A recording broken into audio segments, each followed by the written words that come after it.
대통령께서 좀 문재인 대통령께서 좀 제발 좀 이 방송 들으시면은 제가 여러 차례 얘기했는데 제발 좀 저기 차기 주자들한테라도 네. 기회를 줘가지고 좀 방향선회하고 그래야지 국민들 돌아선 마음을 좀 돌릴 수 있는 게 아니겠습니까? 국민경제교사 최백은 건국대학교 경제학과 교수님 나와 계시죠? 네, 안녕하세요. 예, 교수님. 예. 자, 오늘이 문재인 대통령 취임 4년 되는 날인데, 사실은 지난달에 있었던 4.7 보궐선거에서 대패하면서, 사실 4주년의 의미가 좀 많이 퇴색됐습니다. 그리고 또 굉장히 지적됐던, 여러 가지 개혁들이 또 도마 위에 오르고요. 문 대통령도 굉장히 좀, 불편하고, 참, 답답한 그런 4주년이 아닐까 하는 생각이 드는데요. 예, 그렇습니다. 저는 일단 오늘 그 연설을 보면서요. 네네네. 보면서, 지난 4년이 주마등처럼 이렇게 좀 먼저 스쳐갔습니다. 네. 그러니까 오늘 연설에 그 사용된 용어 중에 국민들에게 어쨌든 간에 국민들의 절에게 감사한다는 표현. 문재인 정부의 4년을 보게 되면 세 번의 그냥 커다란 위기가 있었어요. 네네네. 첫 번째는 취임하던 해에 연말에 그러니까 한반도 전쟁 위기설까지 감돌면서 그렇죠.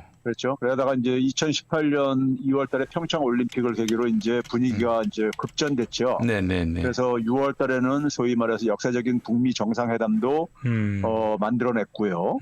그리고 그 결과로 어쨌든 간에 바이든 행정부에서도 싱가포르 정상회담을 출발점으로 삼겠다는 이런 이제 그러니까는 그 약속과 일종의 그러니까 그런 입장까지 좀 이제 도출해낸 것 같고요.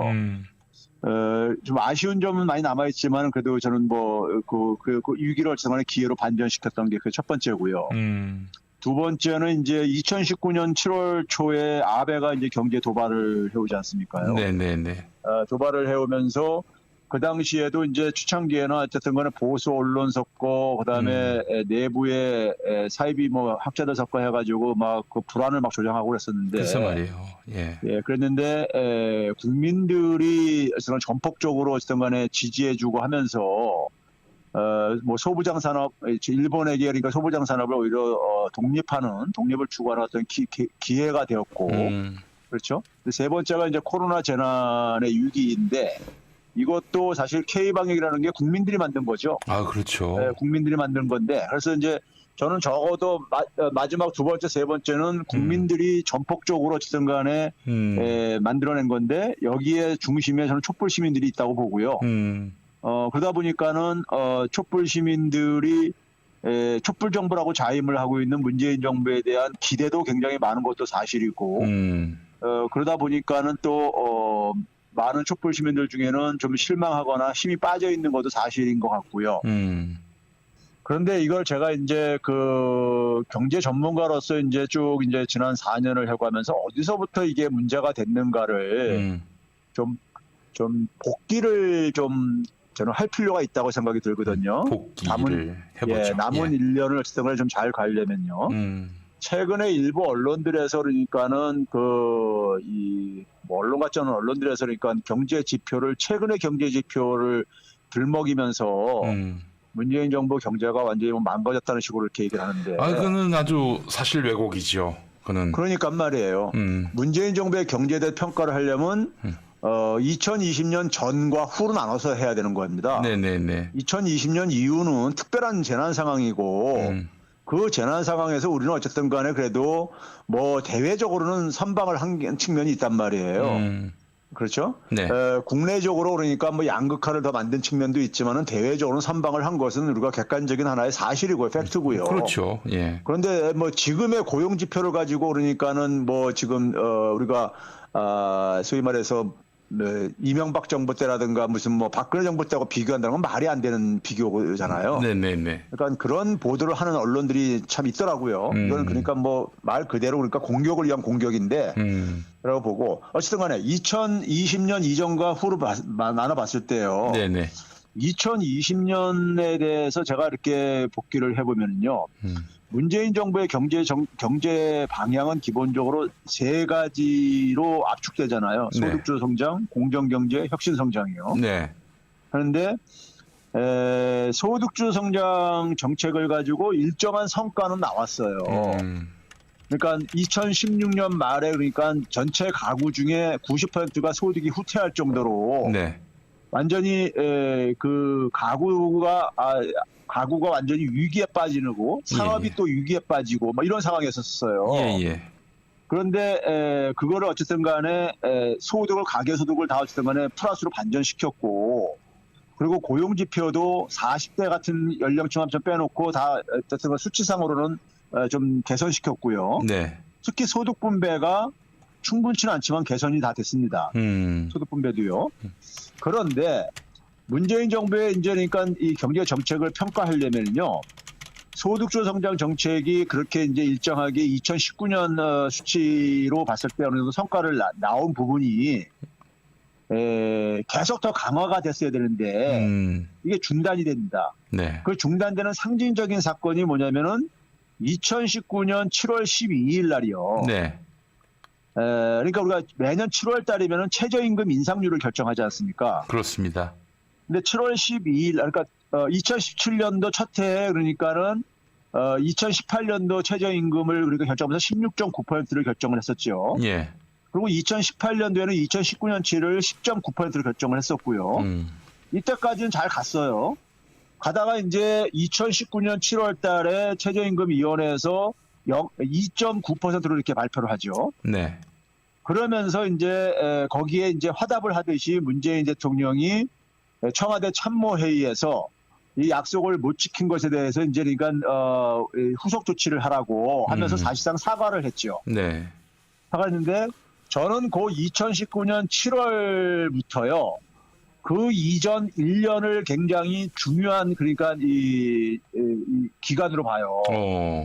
그러니까 문재인 정부가 제대로 그러니까 이렇게 그 방황을 하고 특히 이제 공정경제 부분하고 혁신성장 부분에서 성과를 이제 그러니까는 못 만들어낸 게 네. 2018년부터 2019년 요 사이에 네. 그 초조감의 압박이 이제 오면서요. 압박이 오면서 이제 이런 이제 그러니까 궤도 수정이 이제 저는 나타났다고 보는데요. 당장 효과가 날 수 없는 부분인데 그 단기의 어떤 실적을 기대했다가 잘 안 되니까 더 인내하지 못하고 방향을 틀었다. 아니요, 저는 그 단기 실적이라서가 아니라요. 네. 공정경제 부분은 제가 늘 얘기하듯이 모피아 문제입니다. 공정경제라는 것이 경제의 공정성을 회복하는 건데, 네네네. 그렇죠? 예. 그러면 그 부분을 해결하려면 모피아 문제를 극복 안 하고서는요, 불가능해요. 재정민주화, 금융민주화는요. 네네네. 예? 그런데 오히려 2018년 넘어오면서 관료들한테 포획당했죠. 청와대 팀들 다 밀려나가기 시작했고요. 그 경제수석 누구였죠? 그분 이름을 갑자기 까먹었습니다. 그것이 홍장표 씨요. 홍장표. 지금 어디 교수로 계시잖아요. 예, 부경대학교인가. 네네네. 예, 그런데 이제 하여간 청와대 팀들이 밀려나갔고, 예. 그건 어떻게 보면은 이제 그다음에 그 후임으로 들어오는 그러니까 경제수석이 나가고 그다음에 그 경제수석 자리는 관료가 들어갔죠. 그렇죠. 예. 관료가 들어가고 정책실장 자리도 그 장하성 교수가 있다가 네. 결국은 나갔죠. 네. 2018년도에. 네. 그리고 어쨌든 2018년도부터는 소위 말해서 기재부가 이제 그러니까는 키를 잡습니다. 아니, 그러니까 교수님, 그러니까 제 얘기도 결국에는 1년 동안 해봤는데 예. 성과가 없다. 이 이유로 이제 그 관료들이 밀고 들어온 거 아닙니까, 사실은? 그렇죠. 그러니까 이제 결국은 이제 그러니까 어떻게 보게 되면 청와대에 들어간 팀들이 실력이 저는 부족했다고 보거나 추진력이 없었다고 보거나 다 네. 같은 소린데 예. 판단을 못해서도 그거는 문제인 거고 판단을 했는데 안 했어도 문제인 거잖아요. 네네. 그러니까 그런 점에서 역사적인 책임에서 자유롭지 못하다고 저는 보고요. 예. 그래서 이제 공정성 부분은 그러니까는 아예 이제 추진을 못한 거죠. 관료한테 결국은 그래서 포획당했죠. 당하고 그다음에 이제 뭐냐면 혁신성장 같은 경우는요. 네. 관료한테 이제 키를 넘겼는데 관료들이 혁신성장이 뭔지도 모르고 계속 헤매다가 네. 헤매면서 지금의 이제 그러니까 소위 말해서 청년 일자리 대란이 지금 이렇게 벌어지고 있는 겁니다. 예? 벌어지고 있는 건데 첫째 이제 문제는 뭐냐면요. 공정경제가 제대로 되지 않으면서 네. 대통령께서 오늘 연설문에서 오늘 얘기한 것들을 보시게 되면요. 이 부동산 문제에 대해서 기자들과 질문해서 네. 사실 또 한 번 사과를 했잖아요. 예. 그렇죠? 예. 지난 4년간 가장 아쉬웠던 점이 역시 부동산 문제다. 네. 정부가 할 말이 없는 상황이 됐다. 이런 표현을 썼어요. 예. 그러니까 뭐 실패를 자인한 거죠. 1월 네. 신년 기자회견에서도 송구한 마음이라고 당시에 사과를 했었죠. 네. 그런데 이제 결국은 이렇게 되게 된 이유가 제가 과거에도 얘기했지만은 이게 모피아들의 장난에 놀아난 거란 말이에요. 네. 네. 그리고 청와대 팀들이 이것을 제대로 견제를 못 해준 거고요.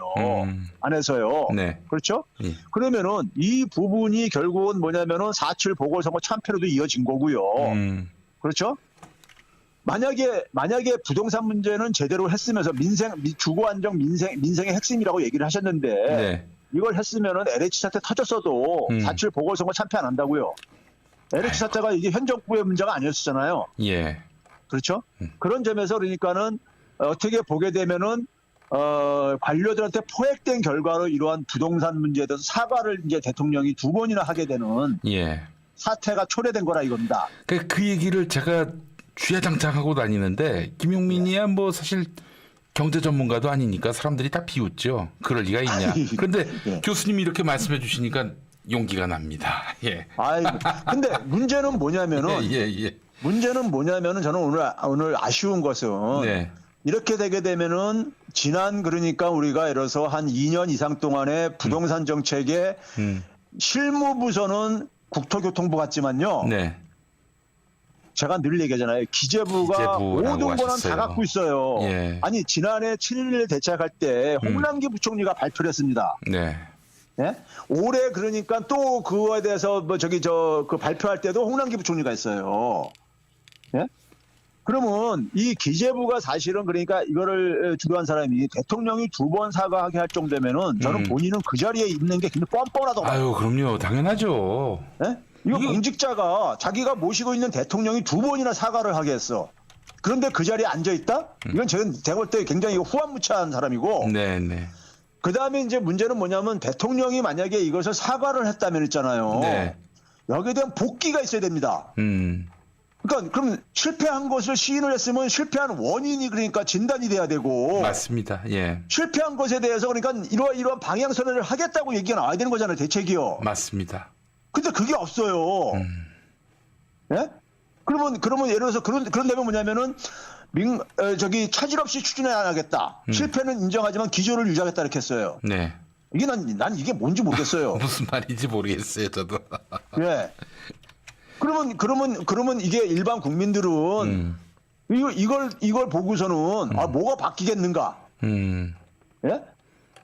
이건 제가 볼 때 대통령을 모시는 공직자들도 문제 있고 대통령도 이렇게 2번씩 본인 입으로 사과를 하면서 여기에 대해서 그러니까는 실패 원인을 그러니까는 제시하고 거기에 대한 대책을 말씀 안 해주시는 것은 이거는 촛불 시민들에 대한 너무 저는 무책임한 저건 발언이라고 보셔요. 태도라고 해요. 좀 미안한 얘기지만요. 예? 아니 뭐 공감합니다, 교수님. 예. 아니 그러니까 이 부분은 그다음에 이제 뭐냐면 혁신성장 같은 경우도요. 혁신성장 같은 경우도 보게 되면은 이게 관료들이 되게 써준 것들이에요. 네네. 써준 건데 예를 들어서 그러니까는 무슨 뭐 스타트업과 벤처 사업이 제2의 벤처부로 불릴 정도로 그야말로 눈부시게 성장하고 있습니다. 뭐 이런 얘기를 하시고 그리고 소위 말해서 이 정부에서 그러니까 지금 얘기하는 한국판 뉴딜은요. 네. 디지털 뉴딜과 그린 뉴딜이거든요. 네. 근데 디지털 뉴딜은요. 디지털 뉴딜은 2018년도에 김동연 부총리가 얘기했었던 플랫폼 경제 활성화하고 똑같은 얘기고요. 홍남기 부총리가 넘겨받고 나서 2018년 연말에 넘겨받고 나서 얘기한 데이터 경제 활성화라든가 아니면 DNA 플러스 빅3 얘기하고 똑같은 거고요.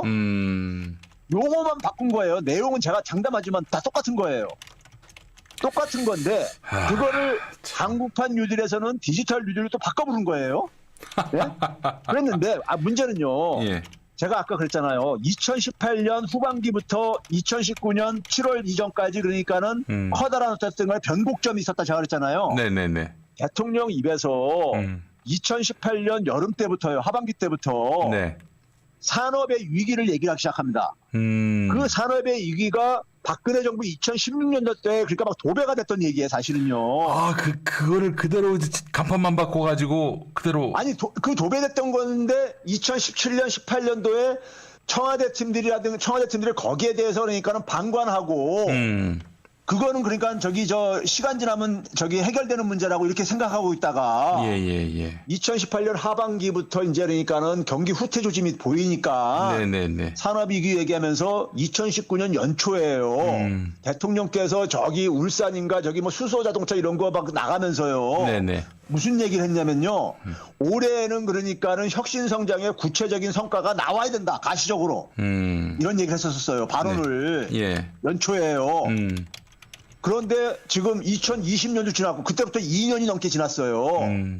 그런데 안 나오고 있거든요. 나왔다면요. 네. 나왔다면은 청년들 일자리 문제가 어느 정도 해결이 돼야 됩니다. 청년들이 가장 가고 싶은 일자리가 어느 분야냐면요. 네. 대기업 일자리, 공공부문 일자리 아니면 그다음에 뭐냐면 대개 이 신기술과 관련된 스타트업 이런 일자리들이에요. 네네. 그런데 이게 아무리 많이 만들어지면 뭐예요? 많이 만들어져도 이게 신기술과 관련된 그런 벤처가 아니고, 네. 예? 만약에 예를 들어서 이게 자영업이라든가 이런 거 같은 거라면요, 예? 이런 거라면은 여기서는 그러니까 이 일자리는 필요가 없는 거예요. 네. 이게 만약에 어느 정도 성과를 냈다면은 그러니까 청년 일자리는 지금 박근혜 정부 때보다 내용적으로 더 악화되고 있습니다. 내용적으로. 그러니까 고용률 같은 수치는 그러니까 낮았지만은 예. 내용을 보게 되면은요, 소위 말해서 사실상 실업률이라는 게 있거든요. 네. 그러니까 이 본인은 더 기회만 있으면 취업을 하고 싶은데 취업을 포기하고 있는 이런 사람까지 다 포함하게 되면요, 박근혜 정부 때보다 더 나빠졌어요. 소위 확장 실업률이라고 하는 게 있는데 그건 더 나빠졌어요. 그러면은 이게 만약에 혁신성장은요, 관료들이 능력도 없으면서 맨날 제가 확인한 겁니다. 이건 관료들 만나서 구호를 외쳐요. 구호만 외쳐요. 네. 네? 근데 이게 그러고 나서 지금 대통령이 오늘 거기다가 이제 뭐냐면은 맨 끝에 가서는 뭐라고 얘기했습니까요? 정부가 올해는 그러니까는 이 2050년 탄소 중립을 선언했는데 네. 탄소 중립 원년으로 삼겠습니다. 올해를. 이거 원년으로 삼는 이런 선언은 누가 못해요. 이게 되려면요, 우리나라 네. 산업 재편이 안 되면 안 됩니다. 네. 왜 그러냐면요, 우리나라 제조업은 굉장히 화석 연료에 대한 의존도가 굉장히 높아요. 네. 그러니까 산업 재편을 해가지고 제조업에 대한 의존도를 줄이고 소위 말해서 새로운 산업을 만들지 못하면은 일로 넘어가고 싶어도 못 넘어가고. 네. 그래서 한국판 뉴딜 만들 때 홍남기는 그린 뉴딜은 빼고선 디지털 뉴딜만 제출을 했었어요. 네. 근데 대통령이 그린 뉴딜도 중요하니까 포함시켜라, 사실 포함시키는데 네. 현 정부에서 지금 그 내각에서 이 관련 부서에서 제시한 소위 말해서 그 뭡니까, 온실가스 감축 목표액은 이명박 정부 때나 별 차이가 없어요. 아, 그래요. 예. 예? 그러니까 관료들은요, 기업들한테 부담 주는 거 안 한다니까요. 예? 안 해요. 네. 이 우리나라 온실가스 감축에 가장 적극적으로 이게 달성되려면 협조가 돼야 되는 게 산업계입니다. 네. 산업계가 그러니까 준비가 안 되면은 비용이 많이 든다고 해가지고 소극적이거든요. 네. 그리고 우리나라 기재부나 산자부는 여기에 대해서 그러면 기업들한테 질질 끌려다니고 맨날 그래요. 네. 그런데 이것도 그러니까 아까 얘기했듯이 디지털 뉴딜이라는 그러니까 이 소위 새로운 혁신성장이 성과가 안 나면요, 이건 구호로 끝날 겁니다. 어차피 뭐 이거 다음 정권에서 이건 이건 추진돼야 되는 문제이고. 네. 그렇죠? 그런 점에서 저는 많은 내용이 그러니까는 이게 거의 그러니까 구호나 선언이라든가, 물론 이제 그 중에 이제 그러니까는 소위 말해서 그 대외적으로 우리 국가의 위상이 바뀐 거, 그동안에 우리가 코로나 이후에요. 그래서 K-방역, K-팝, 제가 평상시에 쓰는 K-문화 이런 걸 많이 이제 표현하셨더라고요. 네. 근데 저는 이거는 소위 말해서 촛불 시민의 덕택이에요. K-민주주의의 네. 성과가 촛불 시민의 탄생이고, K-민주주의가 만들어낸 게 K-문화고, 그것이 그러니까 K-방역도 만들어내고, 국가적인 위상을 높이는 하나의 이게 기회로 된 거지, 정치인들이 잘해서 이게 된 게 아니에요, 이거는요. 네. 예? 그런데, 그러니까 국민들은 굉장히 희생을 치러가지고 했는데, 그러면서도 이제 그러니까 앞으로 남은 과제로 불평등 개선, 자산 불평등 개선하겠다, 불평등 개선하고 하겠다 이런 얘기를 하시면서 추가적인 재정 투입도 필요하다면 마다하다 않겠다 그러는데 네. 지난해 양극화가 심해진 이유가 선별 지원 때문에 그렇게 된 거라고요. 근데 거기에 대해서도 그러니까 아무런 저것도 없고, 네. 예? 그냥 필요하면 추가적인 재정 투입. 이건 뭐 그냥 관성적인 추경 편성 이런 거 아닙니까요? 예? 전 국민 지원하겠다고 예? 국민들의 덕택이라고 하면은 국민들 위로 차원에서도 그런 것도 좀 이번에 포함돼서 된다고 저는 생각하는 거죠. 네. 예? 그런데 그런 것도 없고, 예? 부동산에서도 그러니까 이 뭐 주거 안정이 민생의 핵심이라고 하는데 지금 이대로 그러니까 정부가 하는 게 이게 주거 안정을 가능하게 할지, 예? 부동산 불로소득을 그걸 가능하게 이걸 없앨 수 있을지, 국민들이 볼 때는 이게 그러니까 반신반의 이런 거 아닙니까요? 네. 그러면 이게 구호지 이게 뭐예요? 이게요? 정책입니까 이게요? 아이고 참 이게 오늘 이재명 지사가 그런 말을 했습니다. 이 여당도 야당도 아닌 관당. 예. 관당. 이 관당에게 항상 정권이 넘어간다. 그러니까 이제 여당, 야당, 뭐 야당이었던 당이 여당이 된 적도 있고 여당이었던 당이 야당이 된 적도 있는데 그렇게 권력이 주거니 받거니 하는 것 같은데 실상은 한 당만 집권하고 있는 것이고 그 당은 바로 관당이다, 관료당이다 이런 얘기 하더라고요. 그래서 제가 뭐 짧은 소견으로 이렇게 근데 관료 사회를 장악할 능력이 없는 사람, 또 그 철학과 리더십이 검증되지 않은 사람, 제 아무리 현란한 공약과 또 품성, 이력을 가져도 이건 뭐 관료 사회에 대한 장악 의지가 없다, 철학이 없다 그러면은 이거는 뭐 아무 의미가 없다. 이러면 뭐 정권을 또 넘겨주는 것과도 같은 것이다. 집권은 자기가 해놓고 이렇게 얘기를 100% 했습니다. 동의하는 게요. 예. 관료들한테 포획당하면요. 네. 역대 개혁 정권들이 항상 빠지는 게 뭐냐면은 무능 프레임이 빠집니다. 무능 프레임 빠지죠. 예. 예. 그게 관료들한테 포획당해서 그렇게 된 거예요. 심지어 그 부분을 노무현 대통령도 지적을 했어요. 노무현 대통령도. 예. 그러니까 무능하다고 이제 계속 공격받잖아요. 네. 저 부패 집단들이라든가 보수 언론들한테. 네. 그러면 그렇게 되면은 그러니까 정권 뺏기는 거잖아요. 네. 예? 그러면은 그건 제가 볼 때 역사적인 엄청난 죄인이자 책임져야 되는 거죠. 네. 촛불 시민들이 만들어 놓은 정권을 예. 부패 집단들한테 넘겨준다는 것은 엄청난 이건 역사적인 책임을 져야 되는 거예요. 네.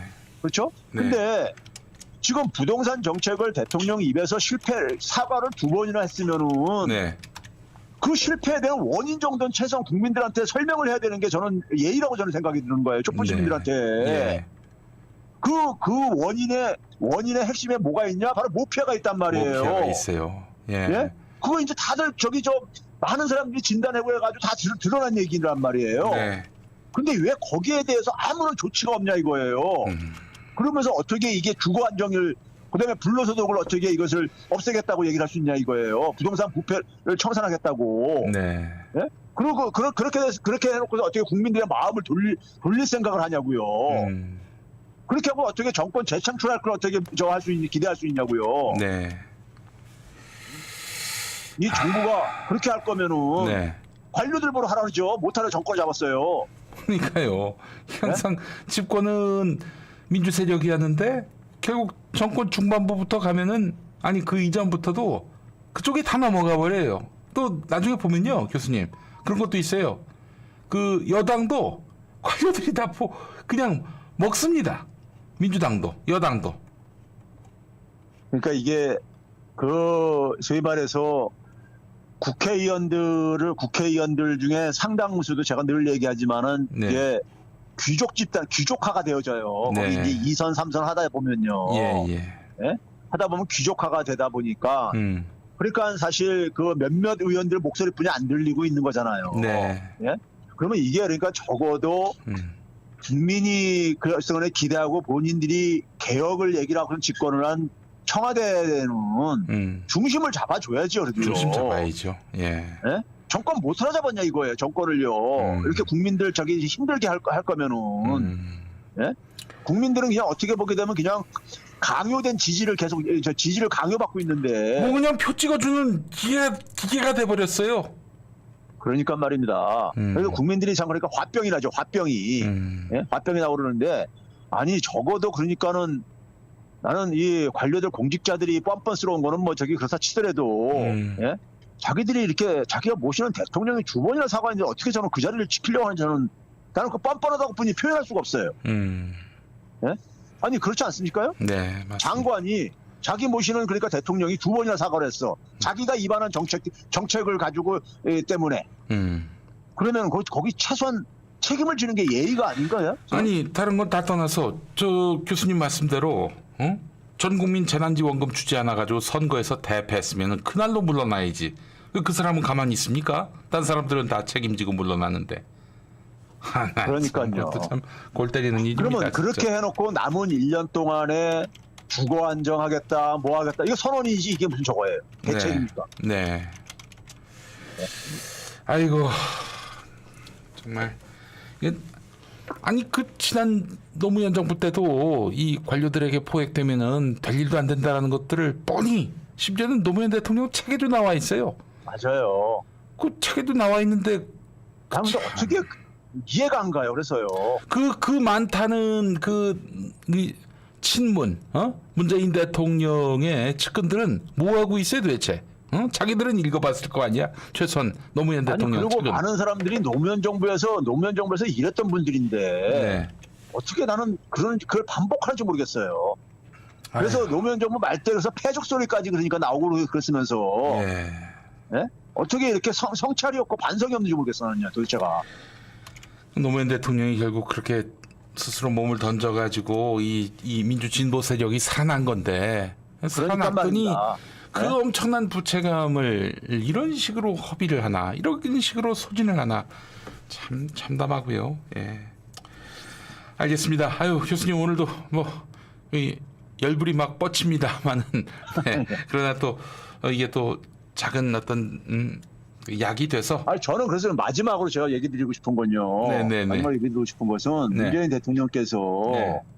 본인이 그러니까는 적어도 초기에 우리가 이 2016년도에 촛불 시민들하고 같이 어쨌든 간에 이 촛불 정부를 만들어낸 거잖아요. 네네. 그러면 그 당시 그 한 거, 그다음에 본인이 그러니까 자기가 사과를 할 정도면은 적어도 거기에 대해서 진단을 하고 대안을 제시하는 이재명 씨라든가 추미애 전 장관이라든가 이런 사람들의 좀 생각을 좀 펼칠 수 있도록이라도 네네네.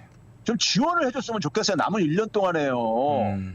그렇지 않고 그냥 1년을 이거를 그냥 보내면은 다음 정권 창출하는데 상당히 영향을 미칠 수밖에 없다고요. 네네네. 그래서 제발 좀 제가 이 남은 1년을 민주정권이 그러니까 다음 그러니까 5년 하고 합해가지고 6년을 쓸 수 있도록 네. 6년을 쓸 수 있도록 본인들이 그러니까 새로운 정책이 없으면은 새로운 그러니까는 이 민주정부를 이어나갈 주자들한테라도 기회를 주라 이거예요. 네. 이낙연 대표한테는 기회를 줬잖아요. 네. 7개월 동안요. 정책 해보라고요. 네. 그럼 다른 국민들 지지를 받는 후보들한테도 기회를 줘야죠. 그렇죠. 예. 그래서 거기서 만약에 그게 별게 없으면 그 사람도 그들 게 아닙니까? 아웃시켜야죠. 그러니까요. 기회를 줬는데도 형편없으면 아웃돼야지요. 그런 사람이 당연하죠. 뭐하러 필요하겠어요. 예. 네. 그래서 좀 문재인 대통령께서 좀 제발 좀 이 방송 들으시면은 제가 여러 차례 얘기했는데 제발 좀 차기 주자들한테라도 네. 기회를 줘가지고 좀 방향선회하고 그래야지 국민들 돌아선 마음을 좀 돌릴 수 있는 게 아니겠습니까? 지금 국민들이 지지하는 그래도 민주당의 지지 후보들한테도 어쨌든 간에 힘을 실어줘야 될 게 아닙니까요? 맞습니다. 대통령이. 예. 네. 알겠습니다. 우리 국민경제교사 최백은 교수님과 함께했습니다. 말씀 잘 들었습니다. 네, 감사합니다. 네.